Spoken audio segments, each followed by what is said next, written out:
Alright! At for today's video nga guys, samahan nyo uli ako sa may tansa kasi medyo marami-rami tayong trabaho nitong ang mga nakaraan dahil medyo maraming kliyente ang gustong magpa-tripping sa atin. Kaya ayun guys, di muna tayo nakapag-edit at nakapag-upload nitong mga nakaraan dahil medyo na busy nga tayo. Pero okay lang guys kasi ang ganda naman na naging resulta nung ating pagka-busy nitong mga nakaraan. Kasi nga guys, sa 3 araw lang guys, 3 agad guys yung nagpa-reserve sa atin ng house and lot unit dito sa may tansa. Kaya ayun guys, medyo paldo-paldo na naman tayo guys. At ayun nga, meron na nga tayong pantustos sa pagbablog natin dahil nga guys, medyo magastos din ang pagbablog. Lalo na kapag medyo malayo yung pinupuntahan natin at medyo mahal yung presyo ng mga kinakain natin. Pero okay lang yun guys kasi masaya naman tayo at hindi naman natin lahat dun inuubos yung ating mga perang pinaghirapan. Kahit papano nga ay mahalaga pa rin talaga guys na tayo ay nagtatabi ng mga pera na kalaunan ay pwede nating i-invest sa mga mahalagang bagay. So ayun guys, ito nga pala ang unang client natin, si Sir Redison, at itinur natin siya dyan sa may mga available unit dyan sa may Sunrise Place at ito yung una naming tiningnan. So syempre di pa siya nag-decide yan guys kasi 4 pa yung iikutin naming unit dyan. At ayun guys, napag-usapan na nga rin namin na klaruin yung tungkol sa proseso at pati yung mga documents na kailangan. Importante nga kasi to guys kasi para sigurado natin na maa-approve sila sa kanilang kukunin na housing loan. At ayun guys, pagkatapos nga kay Sir Redison ay tinur naman natin itong isang mag-anak. So ayun, inikot din natin sila sa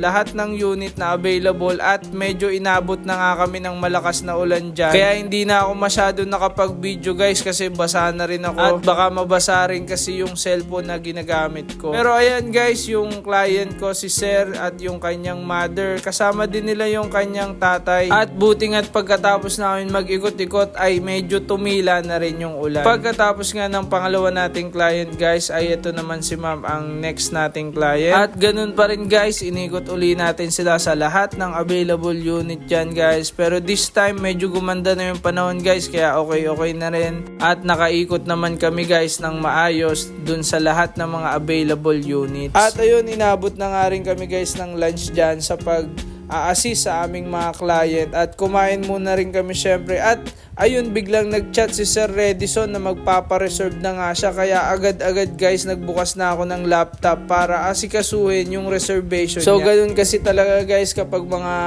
konting units na lang ang available, kailangan agad-agad ay mai-process natin yung reservation ng ating mga client. At ayun, pagkatapos nga kumain ay last client na natin ito, si Sir Arnold, at inikot nga natin siya sa mga available units sa Belvedere Phase 1 at saka sa Sunrise Place. At ayun guys, di na nga ako nakapag-video masyado dyan kasi nga hindi po natin kasama si manager dahil kinailangan ko nga muna iangkas si Sir Arnold para makaikot kami sa mga available units. Pero blessing din talaga guys kasi alam nyo ba, nung gabi ay nagpa-reserve na rin agad tong si Sir Arnold. At ayun, napili niya nga yung isang available na unit dun sa may Sunrise Place. At syempre, pahapon na kaya umuwi na rin tayo guys. At sobrang productive nga ng araw na to kasi 4 na client agad yung napag-serve natin na ma-assist sa tripping. At sobrang favor din kasi imagine guys, 2 client natin ang nag-reserve agad ng unit within the day. Syempre masaya guys kasi meron tayong another extra kita. Pero bukod dun guys, ang pinakamasayang pakiramdam ay yung nakita mo yung kliyente mo na natutupad na yung pangarap nila. At knowing na ikaw yung isang way para matupad yung pangarap nila na magkaroon ng bahay at lupa ay talaga namang napakasarap sa pakiramdam. So ayun guys, salamat sa pagsama nyo sa amin at lagi lang tayo magsipag guys at alam ko pag tayo ay naging masipag, magbubunga ang lahat ng pagsisikap natin. At syempre guys, wag nyong kakalimutan na lagi magpasalamat sa Panginoon sa kalakasan na binibigay niya sa iyo araw-araw para makapagtrabaho ka. So yun lang guys, salamat sa pagsama nyo sa video na to. Ingat kayo palagi para lagi tayong alright!